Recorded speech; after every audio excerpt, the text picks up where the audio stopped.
Blessings and greetings, greetings and blessings, blessed souls. We're alive because we're married and stay alive in this most existential of moments with the intent of being configured, or hopefully to be configured, with Torah Chaim, instructions of life, Torah Chesed, instructions of kindness, Torah Rachamim.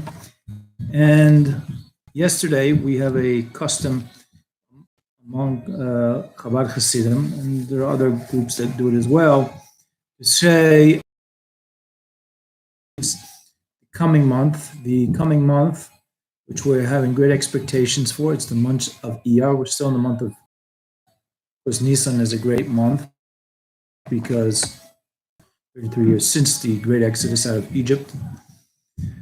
And we're going now into the month of Iyar. Now, Iyar is spelled Aleph Yud Yud Reish, which is an acronym. Rosh Tevis for Ani Hashem Rofecha. I am the Creator who heals you. So it is our great expectation, and it is our great heartfelt prayers in the midst of this horrific pandemic. I say horrific because today I lost a friend of 17 years. So today's humble efforts are dedicated to the Ilay Nishmas, the elevation of the soul of Rav Shlomo Zalman, ben Yochanan, and also the elevation of the soul of Harav Yehuda Leib, Olav Shalom ben Mordechai Avraham Yeshaya, Olav Shalom, the Bavitch Rebbe's secretary. So, another thing to mention, since we just in impromptu fashion mentioned the Chabad tradition, which I didn't really finish my thought. And every Shabbos which precedes the new Hebrew calendar month, in this case will be Iyar, we say all of Tehillim. And I've been doing this for a good 30 plus years now.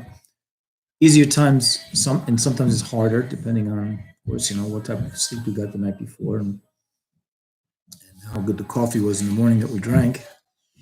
However, I focused in particular, as I usually do when I say the Tehillim, Psalms, 150, takes me about 3 hours in the Hebrew.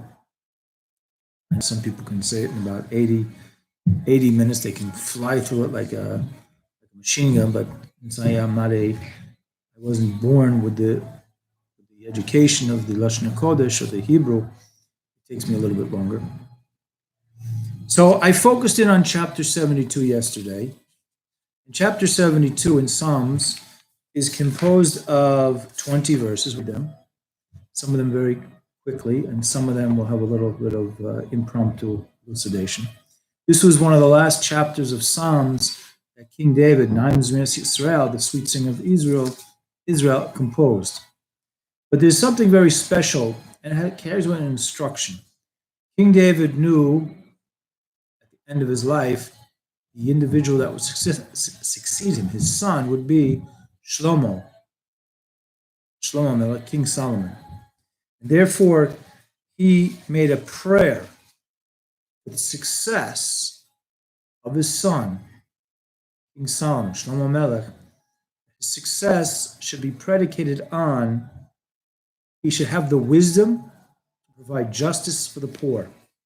Now, in recent days, there were a series of events which occurred, which I became aware of through YouTube and videos, news broadcasts, interviews, that there has been a lot of injustice, unfortunately, too much injustice in America, when people should really be joining hands, not physically because of social distancing, spiritually, cognitively, emotionally.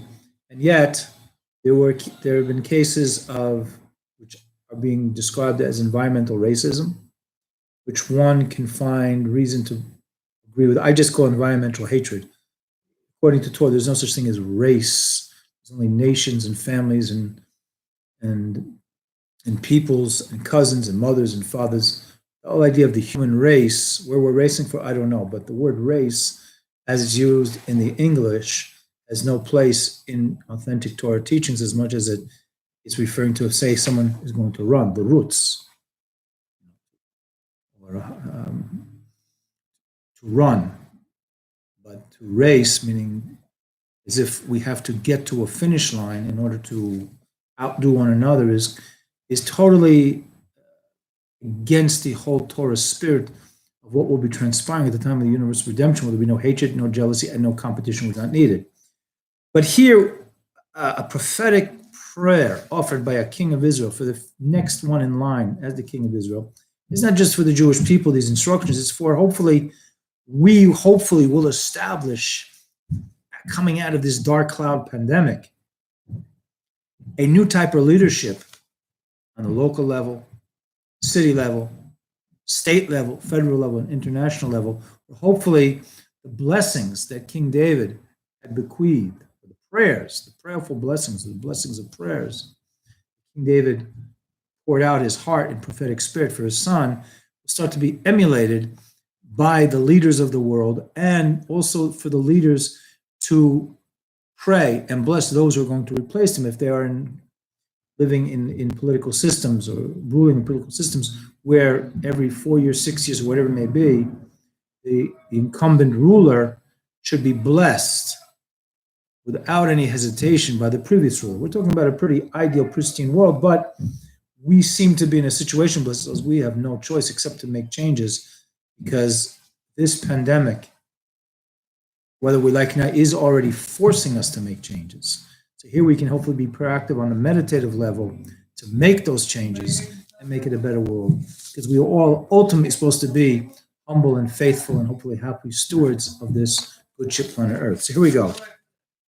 So here King David's prayerful wishes, wishful prayers, blessings for his son.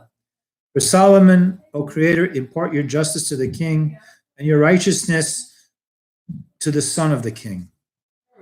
So a king or a leader should have some sort of connection to what is justice according to the divine plan, and also be a vessel to receive the righteousness of the Creator, who will be the future king of Israel in that case. But again, let's extrapolate, make this universal, these teachings. We want our leaders to be tied into the divine plan of justice. We want our leaders to be tied into the divine plan of what is righteous. The next verse says, may you judge your people with righteousness, your poor with justice. So there's levels. Everyone needs to have someone who can learn out, not just according to the strict letter of law, because most of us, if not all of us, really can't stand up to the strict letter of divine law. We need someone who can be matzdik, who can justify us, who can get a sense of who we are. And not only that, to provide that we should not worry about communities, say like in Michigan or out in the Midwest, where they're the native peoples of America, what they call Turtle Island. They should not be deprived of the basic necessity of water just to wash their hands. We're not even talking about drinking, just to wash their hands so they can protect themselves from this hideous COVID-19. Imagine a leader coming forth. I'm not criticizing any people by name. I'm just saying the prototype of future leadership, hopefully that will spring forth from this COVID-19 pandemic, is that one who will seek out with righteousness how to judge people.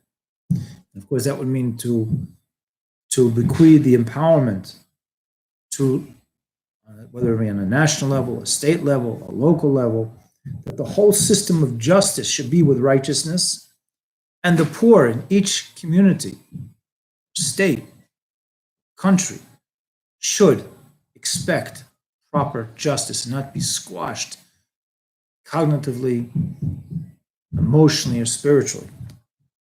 May the mountains bear peace to the nation, also the hills in reward for their righteousness. Now, who are the mountains? Who are the hills? According to the inner dimensions of Torah, the mountains are referring to the righteous of the nation. Now, many times in the history of the nation of Israel, and also for the nations, there have been righteous people who had to bring out very caustic, strong, bright, fire and brimstone words, which seemed to generate the opposite of peace in their land. But they did it because they were so in tune to Creator's plan, and the people of their nation were so sunk into a lack of righteousness, being stuck in their past behavioral, cognitive awareness patterns. So who are the hills? And what is the reward for the righteous? The hills. The hills are the students of the righteous. The mountains are the righteous. They're looking up from the top of the peak of human consciousness, looking down into the valley of the vast masses of consciousness, which can go sort of like in the middle of the bell curve, some to the right, going the right way, the left going the wrong way. Some people are way outside of the curve, too extreme, even in their righteousness, to the point they can cause damage. Or some people are too extreme to the left, to the point that their sense of propriety and immediate matters of immediate attention cause also tremendous damage. Because inside, both sides, at some level, are inflated by their narcissistic egos. Verse 4, may he judge the nations poor, save the children of the destitute, and crush the oppressor. Imagine a leader would rise up and look out for the poor. You know, we have social service organizations all over this country, in America, Turtle Island, that are seeking to do that. But as one who's involved in social service, we only extend a certain amount of material, whether it be monetary matters, space matters. Sometimes there's a lack of space to build facilities for people who are poor, who need housing. I remember I was at a meeting many years ago in New York City, and there was a great discussion. It was a very fiery discussion. Is it a human right that everyone should have housing? I'm on that side that believes that everyone should have housing, but I'm not smart enough to have the plan. So hopefully there are people it is percolating within their minds how to come up with the solution, even in the middle of this pandemic, and save the children of the destitute, children whose parents cannot provide, or they're orphaned, or in the social service system, or they're in orphanages, or they're in residences, which is a very traumatic experience for many individuals whose families cannot raise them proper in a nuclear family or an extended family setting, and to crush the oppressor. Who's the oppressor here? We're talking about an invading army? No, many people are oppressed within their own country. They feel oppressed, and I'm not pointing fingers. People feel oppressed that they cannot get the chances that, say, people got from several generations ago. I'm old enough to remember only the father had to work and didn't make necessarily a boatload of money. The mother could stay home to nurture the children, and the father came home and sat with the mother and sat with the children and discussed the day. Children went to school. I'm not saying it wasn't utopia. It wasn't dystopia either, but it is a kind of a dystopic, we have entered a certain level of dystopia in modern Western society. The father has to work 2 jobs, maybe the mother has to work 2 jobs, maybe the mother works 3 jobs. And that's a type of oppression. Again, I don't have the solution. I don't know if it's within the political realms as much as there has to be a change of heart. So at this time when we are all engaged in acts of self-isolation till further notice, hopefully we can meditate that let people rise up, the bright minds of every society, in every country, in every culture, every faith, that these matters should be addressed. Verse 5, so they will fear you as long as the sun shines and the moon endures generation after generation. King Solomon is being prayed for and blessed by his father, King David, that people will fear to transgress the teaching of a king, or let's say a leader in a society today where the leader, the ruling body is not a monarchy, but rather people would not want to go against the whole idea of, because the king or the leader of the country is so in tune with the righteousness of the Creator, is so in tune with the sense of judgment from the Creator, not overly judgmental, because again, we said before, we need people who will be matzdik, who can justify the actions of other when it comes that they have to have some sort of judgment, not necessarily for prison incarceration or not to be in prison, financial matters, it could be in spiritual matters, it could be in family matters. And it should come in a bounty, as verse 6 alludes to. May his words, the king's words descend, or the leader's words descend like rain upon cut grass, like raindrops that water the earth. Imagine such a righteous leader should come forth, whatever political system he or she, you can have women running countries, no problem with that. We've had Jewish women, prophetesses, Deborah led us. Miriam wasn't the leader, but she led the women. And also at times she had to rebuke the men to change their conduct. This is something to do a little looking into the oral Torah tradition. She had to correct their ways, the men. Verse 7, in his days may the righteous flourish with much peace until the moon is no more. Imagine that an environmental setting, a milieu, where people are being encouraged to do the right thing according to divine plan. What will be flourishing is not a me first, selfie picture first attitude, mentality. And the new thing will be who can be righteous. Not to be in competition with being righteous, but it will be the thing to, just like it's the thing to do to hook up to the latest app. The latest app will be who can flourish in a righteous lifestyle. And the outcome of that would be more peace, shalom, meaning to bring together people of different ideas, cultural backgrounds, national interests or international interests, because the pouring down of righteousness shall be that everything shall be encompassed by this sense of peace, meaning regardless of our differences, we can get through it because a greater force than ourselves, which is called shalom, which also happens to be one of the names of the Creator, one of the attributes of Creator, the source of to be able to tolerate the extreme and the intermediary level, and the other side, the right side extreme, the left side extreme, the middle side. And verse 8, may rule from sea to sea and from the river to the ends of the earth. And so this person, entity, governmental structure. I'm not talking about one world government. We're not going there. That's not what we're talking about. We're talking about something which is configured to divine teachings. And everyone has to decide what those divine teachings are. We will say it's the Torah. Other faiths say it's that. So this is where interaction on the human discourse on the table of discussion has to transpire. May nobles kneel before him and may his enemies lick the dust. Now, nobles kneel before him, meaning people who are taken up with their own sense of what is right will realize we have to acknowledge the king. Now, it's not, and the whole idea of the enemies licking the dust, I don't know if the Mashiach, king of Israel, or the future leaders of the world really need, is it a victory to watch my enemy lick dust in front of me? No, I want my enemy to nullify the evil within himself.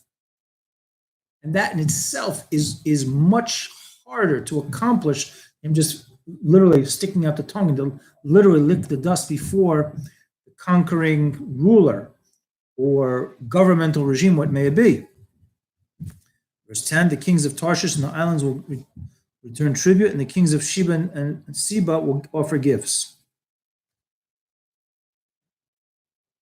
When this righteousness sprouts forth from this individual, king or not king, don't be surprised if other rulerships, in this case kingships, who want to participate in empowering that person to make it easier, to facilitate, to grease the wheels of production, that more righteousness go into the world.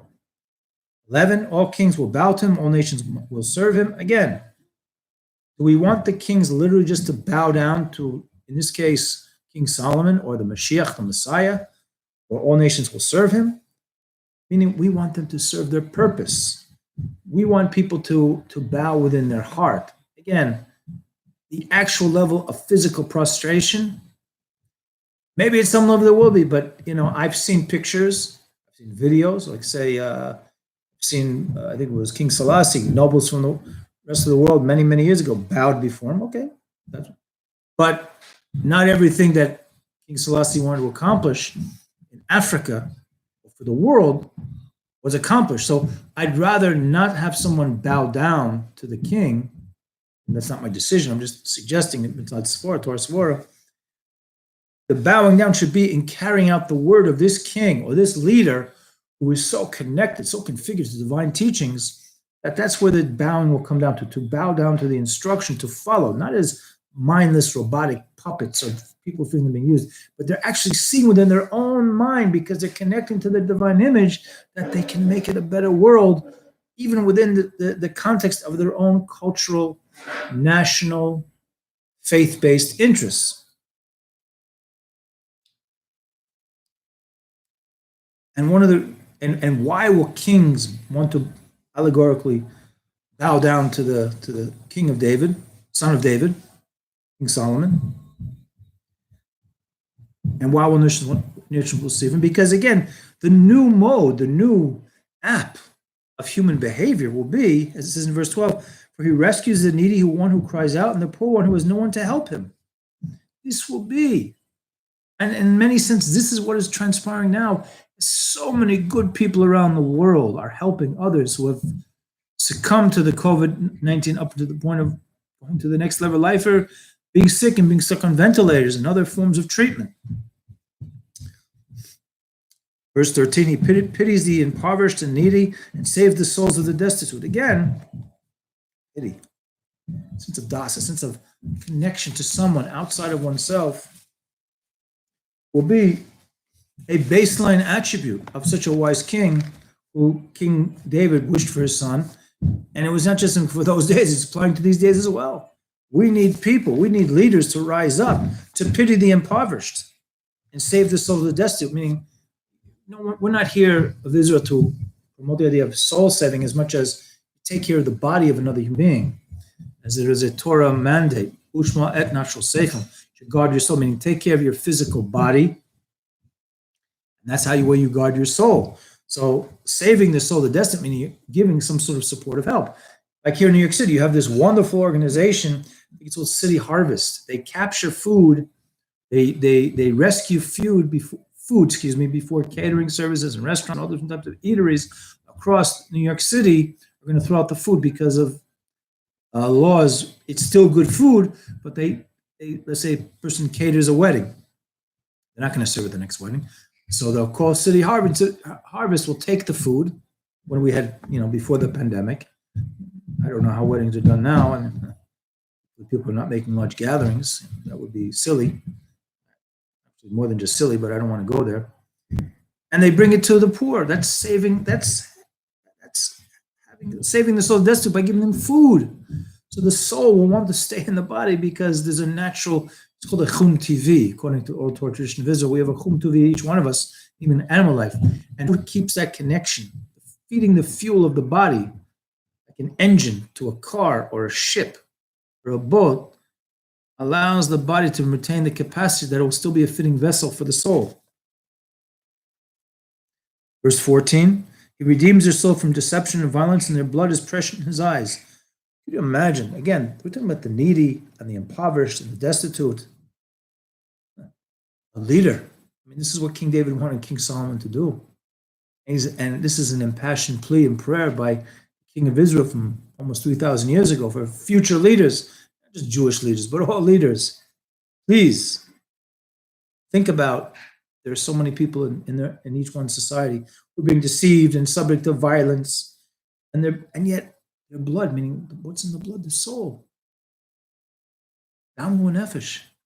The soul is in the blood. But the soul is in the blood of a human being, a living human being. This is so important to the leader, again, who is configured to the divine plan of the Creator, who is configured to the righteousness of the Creator, because in our case, we talk about someone who is very immersed in Torah. He revives the poor and gives him of the gold of Sheba, and so the poor pray for him always and bless him all day. So we talked about before that the kings of Sheba will offer gifts. But what will that money go to? Here we see one of the examples that King David would want King Solomon to have done, and hopefully did do it, and what future kings and future leaders will do, will take the tributes that are given to them by other nations and help it to restore the level, quality of life of the poor of those particular societies. And as a result, the poor will pray. We have a saying in Israel that the gates of tears are never shut. How many tears have been cried through generation after generation, century after century, millennium after millennium, of the poor who are oppressed and can't get by on a daily basis. Yet comes along a righteous leader, a king, a ruler, a governor, a president, a prime minister, whatever you want to call them, a prophet, and they help them. So the poor can't give monetary compensation, so they pray. We should be aware of, become hopefully more sensitive when we help people who are poorer than us. cognitively, spiritually, economically. Hopefully, we've opened up the goodness in their heart, because many people have was no kosarok, shortness of spirit, because they're oppressed, because of their poverty. I want to pray for our success. 16, may there be abundant grain in the land upon the mountaintops. May its fruit rustle like the cedars of Lebanon, and may people blossom, see like the grass of the earth. Look at this.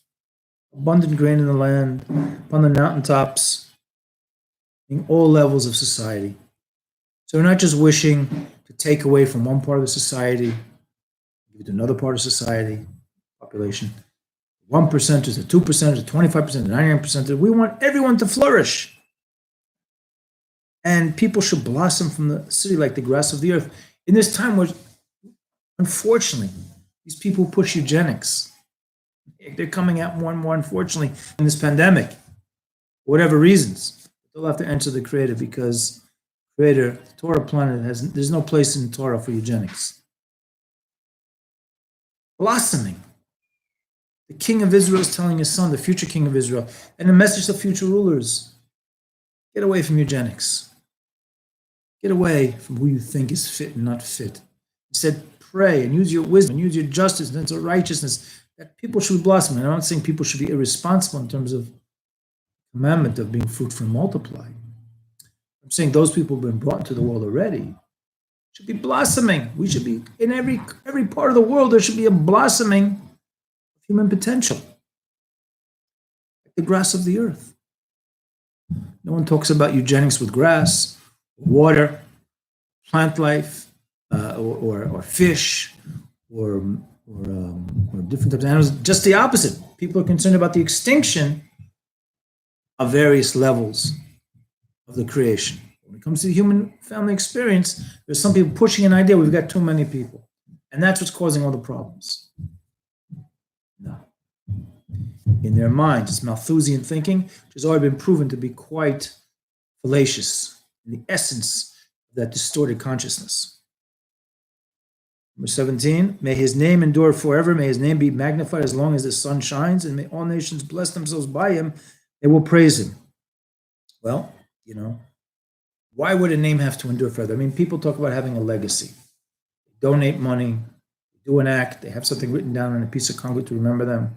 The grass grows over the concrete, but a good name based on being configured to divine teachings, that is a name that will endure. Not for the sense of person feel, I want to be remembered. When a person goes to heaven, to the next level of life, believe me, there are other concerns aside from how they're thought about down here. But the magnification of the name, as the sun would shine, is that because the person did the right thing, they serve as a shining example. As the sun shines out for future generations, this is how we want future leaders to conduct themselves. Kings, ministers, princes, whatever title you want to give for the leader of the country, whatever you want to say. And this righteousness of this name that endures, because this person has been so engaged trying to empower not just his nation, but all peoples as much as possible. So an example how other societies can do this, other countries, other nations, other cultures can flourish, that nations will bless themselves by him, or her, it can be a female, because they see that this person was successful, and all of their effort, their strain, their toil, their tears, their prayers, their acts of kindness, perpetuated into the world and persevered with a great, tremendous perseverance to make it a world where people are starting to become more sensitive to the idea that we are nothing more than stewards of the good ship planet Earth. Verse 18, blessed is the Lord God, the God of Israel, who alone performs wonders. So just to point out again, some would say it's ethnocentric, ethno-faithnic, whatever you want to call it. But we claim out that we want to see the revelation, which is the blessed is the Creator, the Lord, the Creator, the God of Israel. We are requesting that the ineffable four-letter name of the Creator, the Yud followed by the hyphen of Hey, followed by the hyphen of Vav, Hey, should be revealed within the attribute of the source of all nature, as this source of all nature is the source of Israel, who does wonders alone, meaning ultimately, when we get all the human family experience firing on all cylinders to make it a better world based on proper leadership starting from the top and being inspired by action of those on the bottom. And I don't necessarily mean those on the economic bottom, but again, you see that many influential human beings in the course of the history of the human family experience have risen from abject poverty. Now their names are enduring. I can give you one example. The Baal Shem Tov, Rabbi Yisrael Baal Shem Tov, the patriarch of the modern Hasidic movement, because the Hasidic movement is going back thousands of years, back to the beginning of creation. People don't know because they don't know the Oral Torah tradition. He was so poor when he was growing up. His parents lived in a burrow or a furrow, a ditch, Okab, which was pretty close to the Black Sea, if not in Turkey, close to the Turkish border. A person who started his life living in a ditch, his parents couldn't afford proper housing. The Hasidic movement has thousands upon thousands and thousands of adherents. Teachings faithful to the Baal Shem Tov, who came to the world to reinvigorate the human family to the naked human eye, just regular normative human intellect. Okay, a leaf is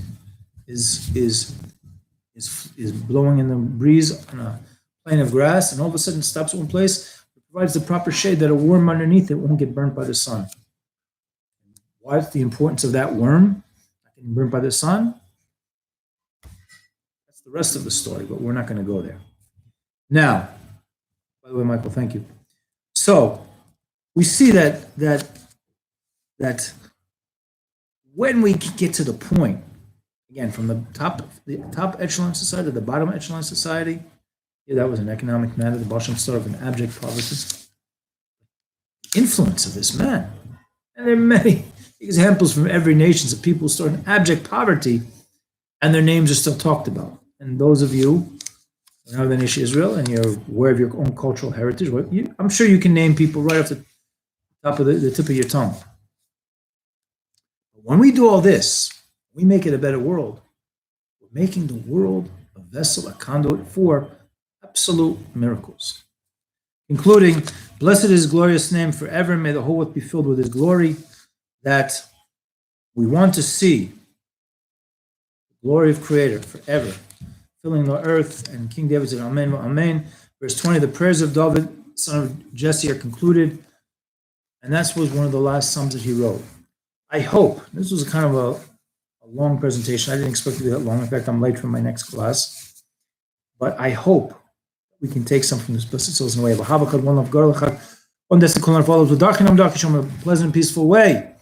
I have to remind everyone about myself first. I've got to be good, you've got to be good, whoever got to be good, because the tivot of the hativ, nature is good to do good. We're ever so anxious for to open up ourselves, open our eye. Eye in a seichel, the eye of our intellect, the eye of our heart. Bina liba, uvnata da liba.